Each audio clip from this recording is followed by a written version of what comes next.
السلام علیکم۔ دل کی دھڑکن جب اللہ کا نام لیتی ہے پھر لفظوں کی ضرورت نہیں پڑتی۔ اللہ کی رحمت ہمارے ارادے بھانپ لیتی ہے۔ کتنی ایسی دعائیں ہیں جو تم دل میں چھپائے بیٹھے ہو، چاہے تم اللہ کو بتانے سے بھی ڈرتے ہو۔ اگر وہ پوری نہ ہوئی کیا ہوگا؟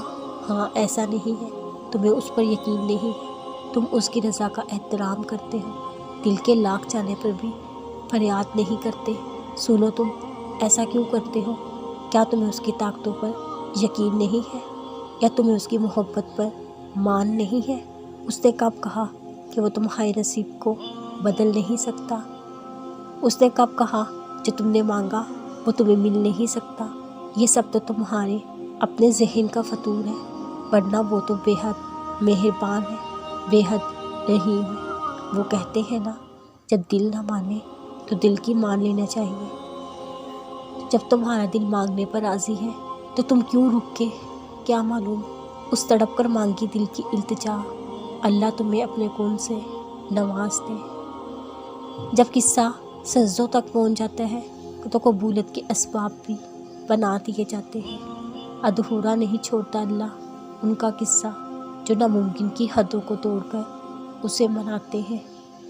یقین والوں کی دنیا مایوس لوگوں کی دنیا سے بہت مختلف ہوتی ہے۔ اللہ بھی راستے بنا دیتا ہے جب نیت صاف ہوتی ہے۔ ناممکن تو بس دنیا کے لیے ہے، اللہ کے لیے تو صرف ایک ان کی بات ہوتی ہے۔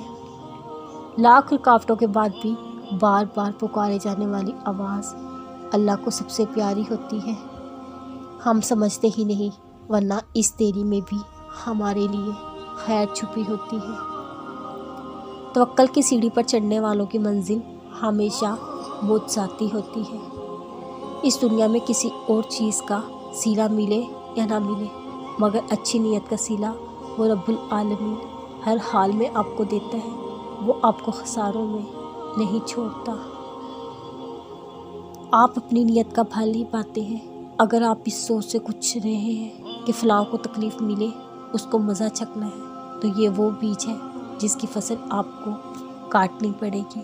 وہ رب کچھ نہیں بھولتا، آپ کو اپنے کیے کا ہی اجر ملتا ہے۔ آپ کسی کو ذہنی اذیت دے کر اگر خوشی محسوس کرتے ہیں تو آپ کو علاج کی ضرورت ہے۔ اپنے آپ پر کام کریں، خود کو فکس کریں۔ منفی رویے صحت ایمان کو بہت نقصان پہنچاتے ہیں۔ بھلا کریں گے تو آپ کا بھلا کیا جائے گا انشاءاللہ۔